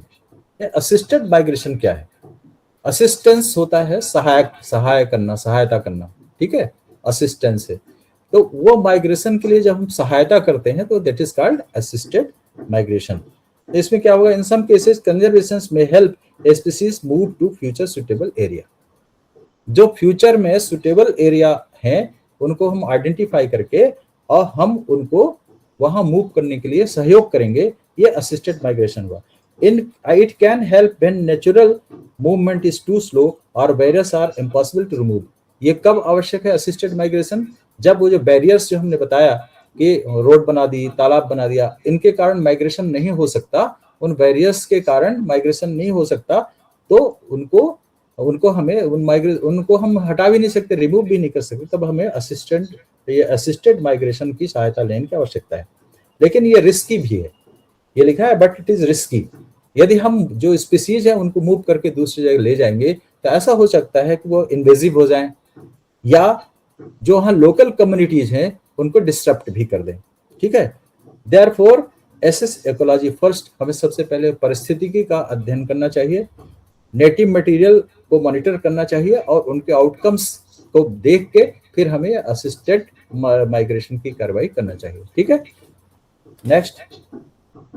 अब देखिए कुछ फ्रेमवर्क्स हैं, इसे बहुत डिटेल में चर्चा करने के लिए समय कम है, मैं आपको ये संक्षेप में बता देना चाहता हूं कि ये UNFCCC इसको कहते हैं United Nations framework convention on climate change. ये आप इतना नोट कर लीजिए, UNFCCC, ये United Nations framework convention on climate change, इसके हम भी सदस्य हैं। यूनाइटेड नेशंस की संस्था है, संयुक्त राष्ट्र की संघ की, और इसमें भारत भी जो है इसका एक वो है सदस्य है। इसका क्या काम है? एक ग्लोबल क्लाइमेट ट्रीटी फ्रेमवर्क है। ग्लोबल माने पूरे वैश्विक फ्रेमवर्क है, इसमें पूरे विश्व की जो क्लाइमेट चेंज के कारण जो फ्लोरा में इफेक्ट हो रहा है उसको देखने का इसका काम है। ठीक है, उसके इस फ्रेमवर्क मतलब इसमें जो है ये रूपरेखा जो बनाई गई है, इसमें ग्लोबल माने पूरे विश्व की लिए जो, क्योंकि केवल भारत की समस्या नहीं है क्लाइमेट चेंज, ये पूरे विश्व की समस्या है, ये वार्मर होते जा रहा है पूरे विश्व का क्लाइमेट, तो ये पूरे विश्व की समस्या है, हर जगह फ्लोरा जो है वो प्रभावित हो रहा है। तो इसलिए ये UNFCCC जो बनाया गया, इसको इसके माध्यम से ये कार्रवाई की जाती है। क्या क्या कार्रवाई की जाती है? ये रिपोर्टिंग करता है, ठीक है, नेगोशिएट करता है, देशों के बीच में वार्ता कराता है, फाइनेंस की आवश्यकता पड़ती है तो फाइनेंशियल हेल्प भी करता है, और एडाप्टेशन देखता है, और कुछ मिटिगेशन के कार्य भी करता है। मिटिगेशन का मतलब है कि कोई खतरे को कम कर देना, और एडाप्टेशन का मतलब है अनुकूलन, कि जो विपरीत परिस्थितियां हैं उनके तहत उनके साथ हम अडॉप्ट कर लें, दैट इज कॉल्ड एडाप्टेशन। और मिटिगेशन जो है उन विपरीत परिस्थितियों को हम मिनिमाइज कर दें, ये मिटिगेशन हो गया। ठीक है, इस प्रकार कन्वेंशन तथा ये पेरिस एग्रीमेंट का भी पक्षकार है। ठीक है, भारत जो है ये इस कन्वेंशन और पेरिस एग्रीमेंट भी एक हुआ था, उस पेरिस एग्रीमेंट का भी ये भारत पक्षकार है। ठीक है, चलिए इसका उद्देश्य क्या है सारांश में, कि ग्रीन हाउस उत्सर्जन को कम किया जाए, स्वच्छ ऊर्जा को बढ़ाया जाए, अधिक कार्बन अवशोषित किया जाए, ठीक है, और जलवायु परिवर्तन से प्रभावित क्षेत्रों की अनुकूल क्षमता बढ़ाई जाए। क्योंकि टेम्परेचर में आपने ग्रीन हाउस इफेक्ट पढ़ा होगा या सुना होगा, ग्रीन हाउस इफेक्ट, उसके कारण टेम्परेचर धीरे धीरे राइज हो रहा है।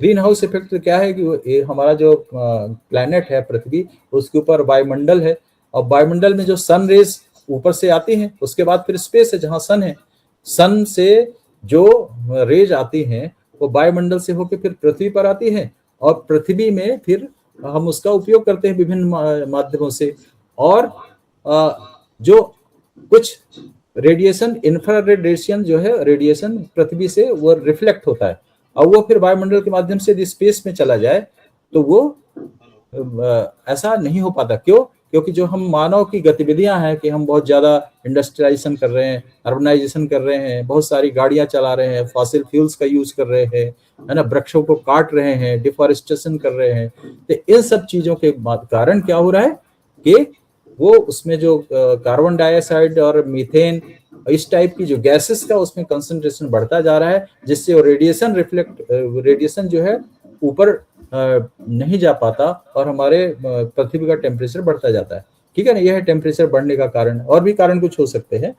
तो ये ग्रीन हाउस उत्सर्जन को कम किया जाए, माने इन चीजों को हम प्लांटेशन जो करते हैं, प्लांटेशन करें, और जो फॉसिल फ्यूल्स है इनका उपयोग कम करें, और जो रिजेनरेटिव एनर्जी है इसका हम उपयोग करें, स्वच्छ ऊर्जा को बढ़ाया जाए, अधिक कार्बन अवशोषित किया जाए, जो कार्बन डाइऑक्साइड वायुमंडल में फैल रही है उसका अवशोषण किया जाए, जैसा कि मैंग्रोव्स करते हैं। मैंग्रोव्स जो है, इसलिए मैंग्रोव्स का बहुत ज्यादा महत्व है, वो कार्बन सिंक बनाते हैं और इस तरह की ये जलवायु प्रबंधन से क्षेत्रों की अनुकूलन क्षमता इस तरह बढ़ती है। ठीक है ना। अब ये हमारे फिर अगला जो है, ये देखिए आगे आगे आइए, एक एनडीसी, सॉरी इसी स्लाइड में है एनडीसी। ये इंडियाज अपडेटेड एनडीसी है। ये पेरिस एग्रीमेंट के तहत एनडीसी जो है ये बनाया गया था। और एनडीसी का भी यही सब काम है। जो ये एनडीसी जो है ये भारत की संस्था है, पेरिस समझौते के अंतर्गत किसी देश के जलवायु कार्य योजना है ये, और भारत को एनडीसी के तहत कुछ काम करना है, जिसके लिए टाइम लिमिट दिया गया है 2030 तक। तो 2030 तक हमें क्या क्या करना है कि हमें जीडीपी उत्सर्जन की तीव्रता में कमी करना है, और संचयी स्थापित विद्युत क्षमता बढ़ानी है, non fossil cumulative install power को कैपेसिटी एनहांस करना है, और एडिशनल कार्बन सिंक बनाना है, और stronger adaptation of vulnerable sectors को के लिए देखना है। जो वनरेबल मतलब जो क्या कहते हैं, जो बहुत ज्यादा प्रभावित होने वाले क्षेत्र हैं उनको वनरेबिलिटी कहते हैं, वनरेबल हैं वो, उन क्षेत्रों को भी उनको भी स्ट्रॉन्गर एडाप्टेशन के दृष्टि से उन्हें देखना है, सुधार करना है। फिर नेक्स्ट ये देखिए, ये दूसरा फ्रेमवर्क है एनएपीसीसी। एनएपीसीसी का मतलब होता है national action plan on climate change. ठीक है ना, national action plan on climate change. ये जो है इंडिया का अम्ब्रेला नेटवर्क है। अम्ब्रेला नेटवर्क मतलब ये बहुत सारी चीजों को कवर करने वाला नेटवर्क है। ठीक है, तो फ्रेमवर्क है, सॉरी, ये बहुत सी चीजों को मिटिगेट करने का एक फ्रेमवर्क बनाया गया है। इसके तहत 8 मिशन काम कर रहे हैं। आप लोग पेपरों में पढ़ते होंगे, सुनते होंगे समाचारों में कि ये मिशन अलग अलग चीज के लिए बनाए गए हैं। अब वो मिशन क्या क्या है ये देखिए, इसमें लिखा हुआ है स्लाइड में। National action plan on climate change India's umbrella framework है। It has 8 national missions. 8 national mission बनाए गए हैं। उन मिशन का नाम है सोलर मिशन, दूसरा है नेशनल वाटर मिशन, तीसरा है फिर national mission for sustainable agriculture, राष्ट्रीय सतत कृषि मिशन, राष्ट्रीय हरित भारत मिशन मतलब national mission for a green India, एक है national mission for enhanced energy efficiency, फिर राष्ट्रीय सतत आवास mission, national mission on sustainable habitat, और एक यह है NMSHE, national mission for sustainability the Himalayan ecosystem, और एक 8वां मिशन है national mission for on storage knowledge of climate change. इस तरह की ये 8 मिशन हैं जो अपने अपने क्षेत्र में अलग अलग काम कर रहे हैं, और इनका मूल संदेश जो ये है कि जलवायु परिवर्तन को रोकने का प्रयास करना, बदलती जलवायु के साथ अनुकूलन करना, और प्रकृति एवं जैव विविधता का संरक्षण। ये जितने भी 8 मिशन मैंने आपको बताए, ये 8 मिशन का मुख्य जो उद्देश्य है यही है। और वर्ष 2008 से जो एनएपीसीसी जो है इसकी शुरुआत हुई है, और ये 8 मिशन रेगुलर काम कर रहे हैं, और इनकी मॉनिटरिंग भारत सरकार द्वारा की जाती है। जो जो काम करते हैं इनके, ये सारी एक अम्ब्रेला फ्रेमवर्क है जिसमें सारी गतिविधियां जिनके माध्यम से जलवायु परिवर्तन को रोकने का प्रयास किया जा रहा है। समझ पा रहे हैं आप? फिर एक दूसरा फ्रेमवर्क है हिमालय परितंत्र के संरक्षण के लिए राष्ट्रीय मिशन। ये जो है इसी का जो अभी आपने देखा एनएपीसीसी, इसी का एक वो है जो बहुत महत्वपूर्ण है। हमारे 2 मिशन के बारे में इसमें स्लाइड में बताया गया है, आप ये स्लाइड देख लीजिएगा। इसे आपको शायद आदित्य अवस्थी जी जो है वो शेयर भी कर देंगे आप लोगों को, इफ इट इज पॉसिबल।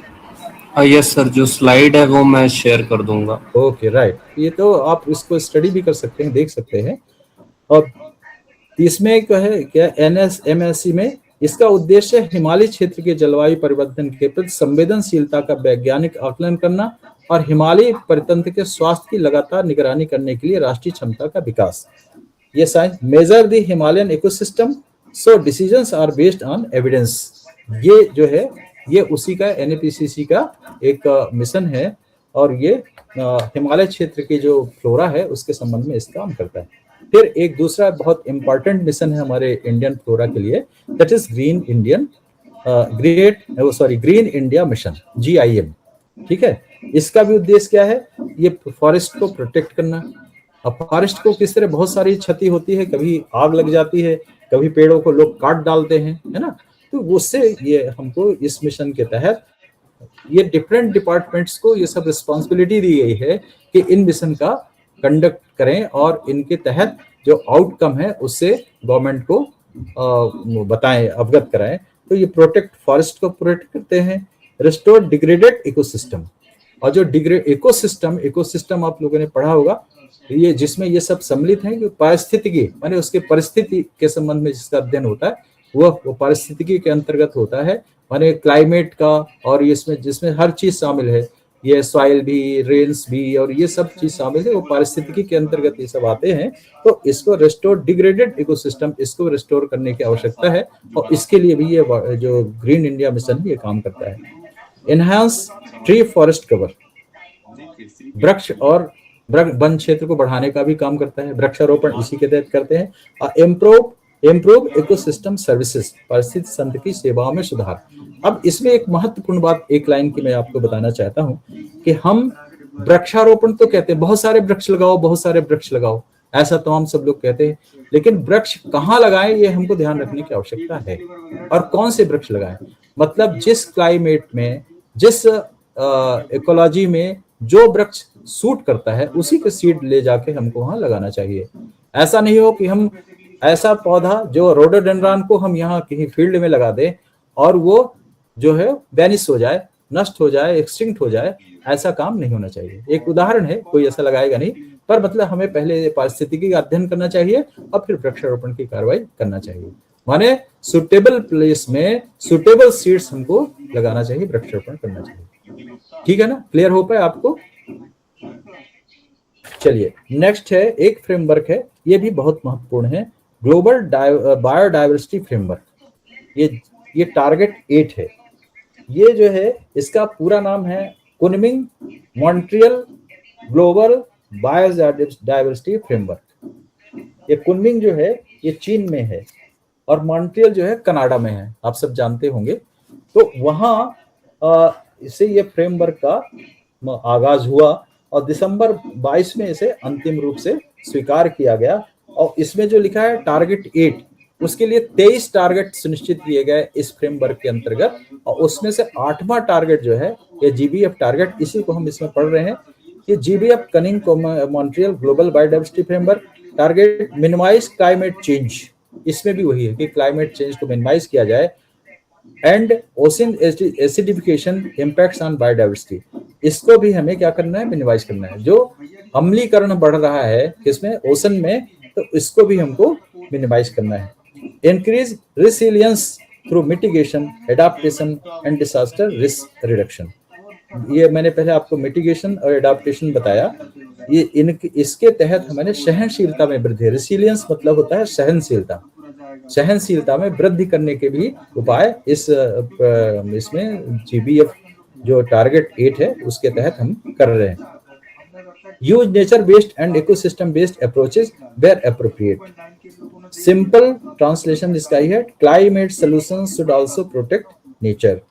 ये लक्ष्य भारत की वनस्पतियों के लिए विशेष रूप से महत्वपूर्ण है क्योंकि यह जलवायु कार्रवाई को जैव विविधता के परिणामों से जोड़ता है। और इसका जो है मुख्य संदेश यह है कि जलवायु परिवर्तन और जैव विविधता मतलब बायोडाइवर्सिटी और क्लाइमेट चेंज दो अलग अलग समस्याएं नहीं है, बल्कि एक दूसरे से बहुत जुड़ती हुई हैं। और जलवायु परिवर्तन से निपटने के लिए हमारी स्ट्रेटजी ऐसी होनी चाहिए जो प्रकृति और जैव विविधता दोनों को सुरक्षित रखे, यानी नेचर भी उसमें सुरक्षित रहे, ऐसी स्ट्रेटजी हमें बनाना चाहिए और उसमें बायोडाइवर्सिटी भी सुरक्षित रहे। यही ग्लोबल बायोडाइवर्सिटी फ्रेमवर्क के टारगेट 8 का मूल संदेश है। Next slide. अब देखिए, पुट इट ऑल टुगेदर, हमको क्या क्या देखना है, climate change, plant calendar, habitat shift, ecological risk और मेरे को रिस्टोर इकोसिस्टम, इन सबको हमें एक साथ देखना है। तो इन सभी चीजों को एक साथ देखना है, एक साथ इन पर हमें काम करना है। ठीक है। और पेरिस समझौता की बात आई, ये 12 दिसंबर 2015 को पेरिस में एक संयुक्त राष्ट्र ये जलवायु सम्मेलन में ये पेरिस समझौता हुआ था। इसका भी उद्देश्य यही है कि दुनिया के देश मिलकर ग्लोबल वार्मिंग, वैश्विक तापमान वृद्धि को सीमित करें, ग्रीन हाउस उत्सर्जन को कम करें और वनस्पतियों पर जो स्ट्रेस है, दबाव है, उसको कम करें और जैव विविधता का संरक्षण करें। इसी पेरिस समझौते के तहत ही भारत ने जो एनडीसी फ्रेमवर्क लागू किया है, ये पेरिस समझौता के तहत ही कर रहा है, जो इस पेरिस समझौते में जो निर्णय लिए गए थे उसका क्रियान्वयन कर रहा है। अब ये जो है नेक्स्ट स्लाइड, ये तो स्टूडेंट चैलेंज है, ये तो आप देख लीजिएगा, कोई चैलेंज नहीं है आज, आप तो सब समझ लिया आप लोगों ने, बहुत होशियार लोग हैं। और फिर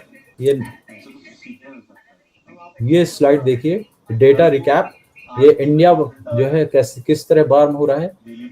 आपने पहले स्लाइड में देखा था कि 0.7 डिग्री सेल्सियस टेम्परेचर एनहांस हो रहा है, हो गया, वार्मर हो गया। ठीक है। और ये 150 मिलीमीटर पर डे जो रेनफॉल है उसको क्या कहते हैं, ये रेनफॉल एक्सट्रीम, जैसा मैंने आपको उड़ीसा को उदाहरण दिया, तो ये मोर फ्रिक्वेंट हो गया है और ये फ्रिक्वेंसी कितनी बढ़ गई, 75% हो गई। ठीक है। और ये सी लेवल राइज जो है ये 3.3 मिलीमीटर पर ईयर हो रहा है और ये एक्यूमुलेट होते होते बहुत ज्यादा राइज हो जाएगा, जिस कारण बहुत सारी समस्याएं मैंग्रोव्स को ये फेस करनी पड़ती है। 2.27 डेज ये रोडोडेंड्रॉन के लिए, जैसा मैंने बताया था कि यदि टेम्परेचर बढ़ जाएगा तो 2.27 लेटर हो जाएगा, वो सॉरी अर्लियर हो जाएगा फ्लावरिंग, और यदि कम हो जाएगा टेम्परेचर तो क्या होगा, 2.54 डेज जो है वो लेटर हो जाएगा। और ये फिर ये इंडिया मैंग्रोव कवर, ये मैंने आपको पहले बताया था 4991.68 किलोमीटर ये इंडिया मैंग्रोव कवर है। ठीक है। अब ये हमारे सामने फाइनल क्वेश्चन है, can plants migrate rather than vanish. बताइए आप, प्लांट्स जो है नष्ट होने के बजाय क्या माइग्रेट हो सकते हैं? पहले ये प्रश्न था, हमने पूछा था कि क्या पौधे एक स्थान से दूसरे स्थान पर जा सकते हैं, और इतना डिस्कशन करने के बाद आप बताइए क्या माइग्रेट हो सकते हैं, एक स्थान से दूसरे स्थान पर जा सकते हैं? जा सकते हैं। किस तरह जा सकते हैं? ये जो शिफ्टिंग है, चाहे वो टेम्परेचर के कारण हो और चाहे असिस्टेड माइग्रेशन है उसके कारण हो, या उनको जो सुटेबल क्लाइमेट मिले उससे उसके सीड्स दूसरी जगह भेजे जाए, या सीड बैंक्स में रखे हुए सीड्स दूसरी जगह भेजे जाए, ये सब असिस्टेड माइग्रेशन के अंतर्गत भी प्लांट्स जो है मूव कर सकते हैं। ठीक है, ये हो गया। अब ये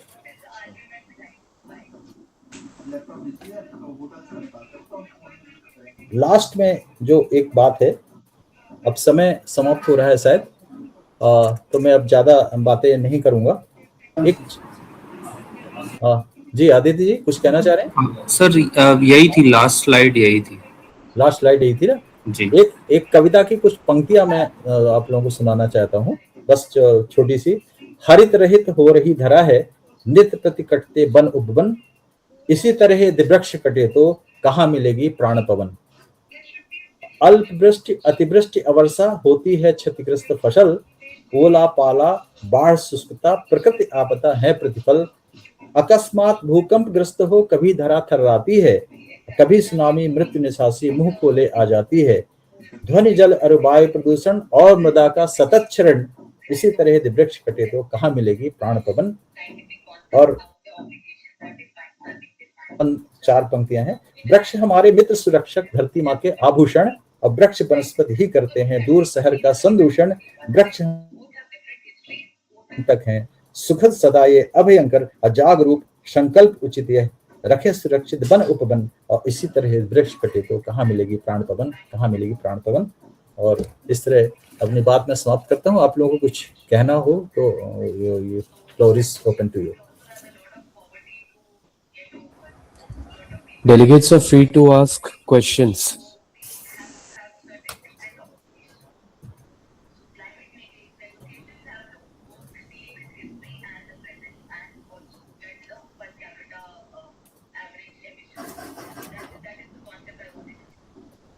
ओके देन मैं Sir, आप can I ask something? जी Can I ask something? Yes, please go ahead. Yes please. Sir, does every increase in temperature necessarily harm the ecosystem, or can some species actually benefit from it? Clear नहीं हो पाया. Sir Sir, हर temperature increase जो है क्या हम्म. सारे floras को harm ही करते हैं या फिर कुछ फ्लोरा या फिर कुछ स्पीसीज के लिए वो नेसेसिटी भी है? यस, इसका आपने बहुत अच्छा प्रश्न किया है. फ्लोरा केवल, पहले भी अपनी बात हुई है, केवल टेम्परेचर से प्रभावित नहीं होता फ्लोरा, उसके साथ और बहुत सारे भी इंग्रेडिएंट्स है जो उसको प्रभावित करते हैं, है ना. जैसे उसका सॉइल भी इफेक्ट करता है ना, और रेनफॉल पैटर्न भी प्रभावित करता है, ठीक है, और उसका एलिवेशन भी प्रभावित करता है. इस तरह बहुत सारे फैक्टर्स हैं जो प्रभावित करते हैं. एक तो ये बात हो गई. और टेम्परेचर यदि बढ़ेगा तो उसको सुटेबल बने, उसको एक निश्चित जो फिनोलॉजी है उसमें ये अध्ययन किया जाता है कि उसकी फ्रूटिंग, उसके फ्लावरिंग, उसके लीफिंग, ये सब किस टेम्परेचर में होंगे, ठीक है ना. तो यदि उससे ज्यादा, ये प्लांट टू प्लांट वेरी करेगा, स्पीसीज टू स्पीसीज वेरी करेगा कि उसको कितना टेम्परेचर चाहिए. यदि टेम्परेचर उससे जितना उसको रिक्वायर्ड टेम्परेचर है उससे ज्यादा यदि होगा तो निश्चित रूप से हार्म होगा. और जैसा आपने रोडोडेंड्रॉन के उसमें देखा कि 1 डिग्री सेल्सियस यदि टेम्परेचर बढ़ जाता है और घट जाता है तो वो 2.27 और 2.54 डेज जो है उसका फ्लावरिंग का पैटर्न जो है उसमें चेंज हो जाता है, राइट. तो ये प्लांट टू प्लांट वेरी करेगा. वो यदि जो उसका रिक्वायर्ड टेम्परेचर है उतना ही उसे मिलना चाहिए, तभी उसका सही ढंग से ग्रोथ होगा, सही ढंग से उसमें जो फिनोलॉजिकल, जो फिजियोलॉजिकल जो एक्टिविटीज हैं वो कंप्लीट होंगी. और यदि टेम्परेचर बढ़ेगा, उससे ज्यादा होगा, है ना, जो उसको रिक्वायर्ड टेम्परेचर उससे ज्यादा होगा तो उसे हार्म होगा. ठीक है, clear? Sir, I Abhijit. also have one question. Can I ask? जी जी जी, yes. Sir, what are the three essential things plant need if they are to successfully migrate rather than vanish due to climate change? Yes, very good question. सबसे पहली बात तो ये है कि वी शुड सी कि उस प्लांट के लिए सुटेबल क्लाइमेट कहाँ है. अभी जो मैंने बात की थी कि हमें प्लांटेशन भी ये सोच समझ के करना होगा. प्लांटेशन भी एक तरह का माइग्रेशन है, ठीक है, कि हम प्लांट कहीं से नर्सरी से उठा के लेते हैं और फिर दूसरी जगह प्लांट करते हैं. वी विल हैव टू सी कि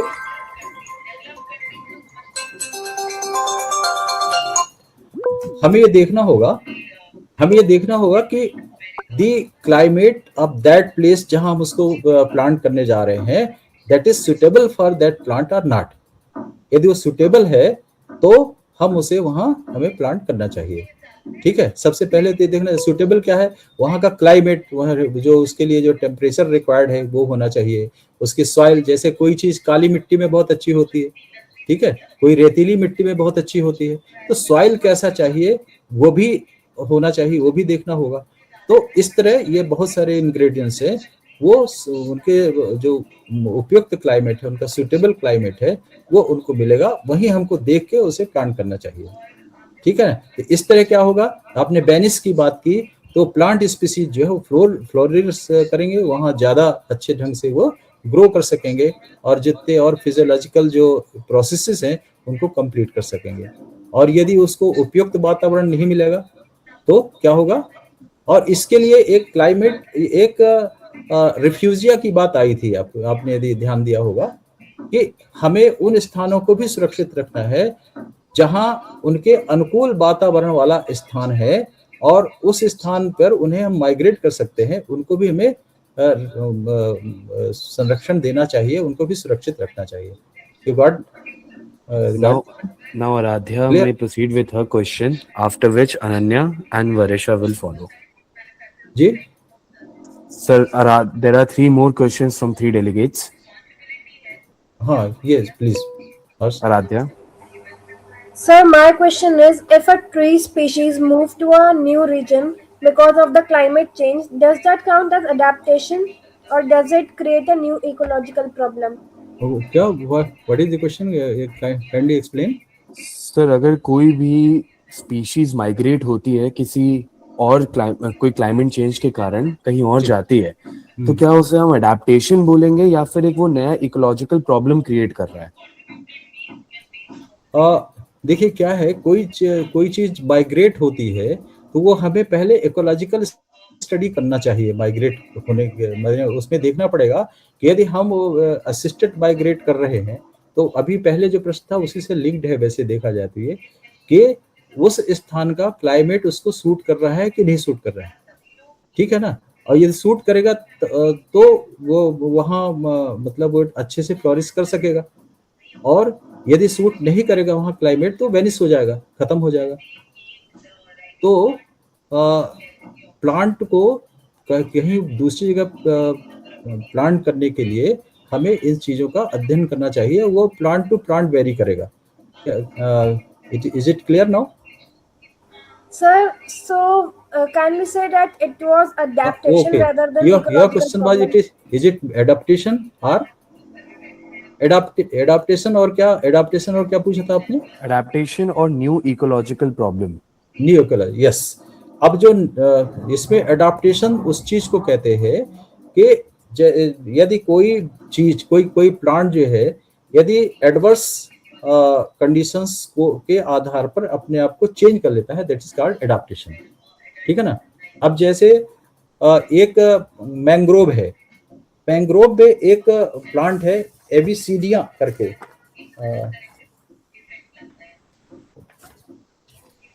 उसने अपने आप को एडाप्ट कर लिया।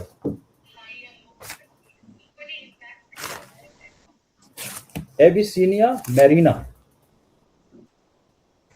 वहां क्या है, वहां क्या स्थिति है, सैलिनिटी बढ़ जाती है, तो सैलिनिटी में भी उसने अपने आप को एडाप्ट कर लिया है। तो ऐसा प्लांट जो अपने आप को एडाप्ट कर लेगा एडवर्स कंडीशंस में, तो वो वहां सुरक्षित रहेगा। तो दिस इज कॉल्ड एडाप्टेशन, ठीक है ना।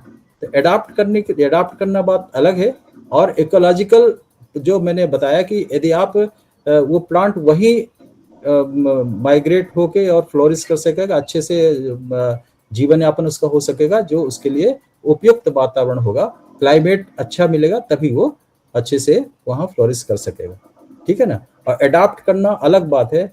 एडाप्ट करना ये है कि विपरीत परिस्थितियों में अपने आप को ढाल लेना, ठीक है। तो ये एडाप्टेशन है।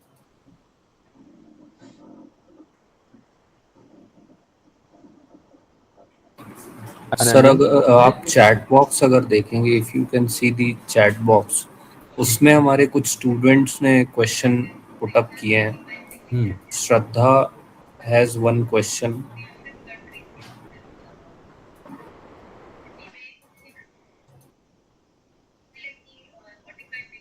What is that? What is that question?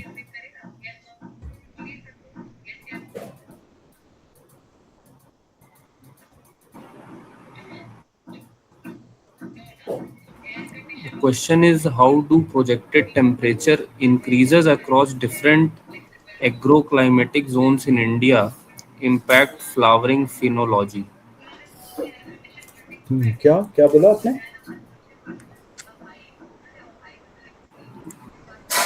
Sir, how do projected temperature increases across different agroclimatic zones in India impact the flowering phenology? Aditya, please explain. Sir ये क्वेश्चन यहाँ पे ये पूछा जा रहा है कि जो प्रोजेक्टेड टेम्परेचर है across the different climatic zone in India, वो हमारी जो फ्लावरिंग की जो फेनोलॉजी आपने एक्सप्लेन करी थी, उसको किस तरीके से जो है वो इम्पैक्ट कर रहा है। एंड जो सर्वाइवल रेट्स है हमारे एंडेमिक अल्पाइन फ्लोरा का, और जो हिमालयन रीजन्स में जो फ्लोरा हैं, जो ट्रॉपिकल डेसिडुअस स्पीशीज हैं, वो कैसे इम्पैक्ट हो रही हैं जो हमारा प्रोजेक्टेड टेम्परेचर है उससे। बेसिकली यही है क्वेश्चन। अब ये जो पिछले अनुभव है, उसी प्रोजेक्शन जो है किसी भी पिछले अनुभवों के आधार पर होता है, ठीक है ना। ये हमने जो स्लाइड थी, आप उसको दिखाइए, वेस्टर्न घाट्स वाली स्लाइड। वेस्टर्न घाट वाली जो स्लाइड थी उसमें हमने देखा था कि ये एवरग्रीन, डेसिडुअस और थार्न। अब वहाँ का जो माने वहाँ का क्लाइमेट है, कहाँ का, वेस्टर्न घाट्स का, ठीक है। वो माउंटेन का एक चैन है 1600 किलोमीटर का, और उसमें जो है तीनों तरह के प्लांट्स पाए जाते हैं, एवरग्रीन, डेसिडुअस और थार्नी प्लांट, ठीक है। अब वहाँ का जो क्लाइमेट जो है वो किस तरह चेंज हो रहा है, उसके आधार पर इन्होंने ये प्रोजेक्ट किया है।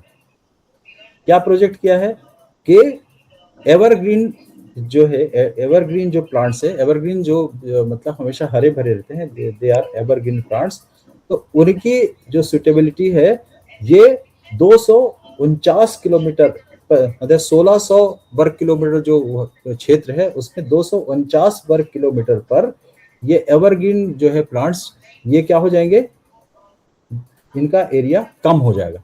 ये किस आधार पर ने प्रोजेक्शन बनाया है कि जो वहाँ का क्लाइमेट चेंज हो रहा है उसके बेस पर ये देखा जा रहा है कि जो अभी तक जिस तरह का फ्लोरा कम हुआ होगा उसको आधार बना के, उसके क्लाइमेट के जो इंग्रेडिएंट्स है उनका जो चेंजिंग है उसको आधार बना के ये प्रोजेक्शन किया गया है कि 249 वर्ग किलोमीटर एरिया एवरग्रीन का कम हो जाएगा, कब, 2050 तक।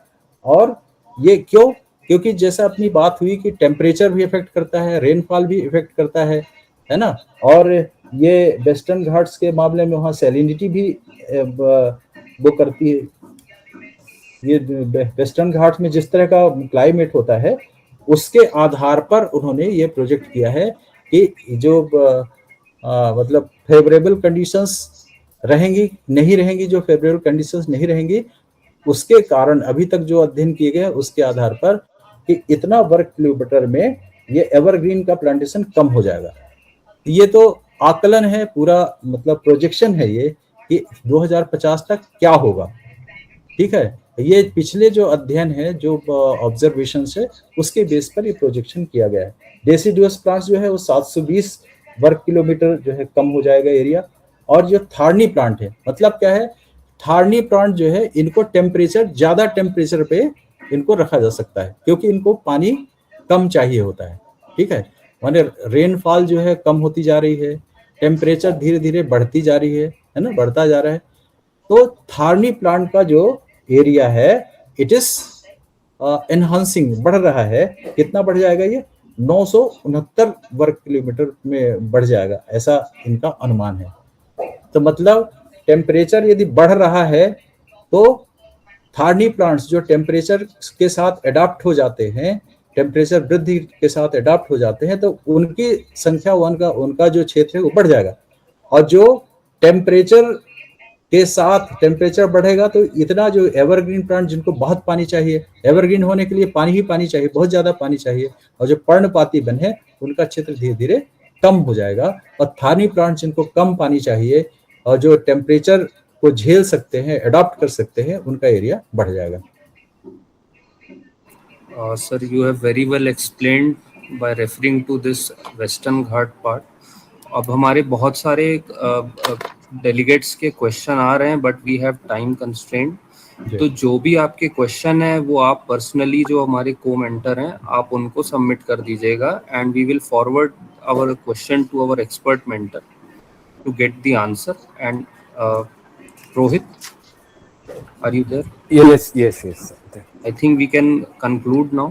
Yes, it's perfectly fine. Thank you so much, sir, for this insightful session. जो कि ना बच्चों को, क्योंकि these sessions are very important for them, और ये सारे topics जो आप लोगों के लिए expert mentor sessions आ रहे हैं, ये आपके group discussion से directly correlated है. So I hope you guys are noting down every important details जो प्रेजेंटेशन में मेंशन्ड है। इसके साथ ही साथ हम पीपीटीज भी ड्रॉप करेंगे जो सर ने इतने मेटिकुलसली बनाया है। Thank you so much sir, thank you so much for giving your time to us. आप सबको भी बहुत बहुत धन्यवाद, आपने इन बच्चों के साथ इंटरेक्ट करने का और मुझे कुछ सुनाने का, कहने का अवसर दिया। आदरणीय अंशुमान सिंह जी और आप सभी जो सहयोगी हैं उन सबको बहुत बहुत धन्यवाद। Thank you sir.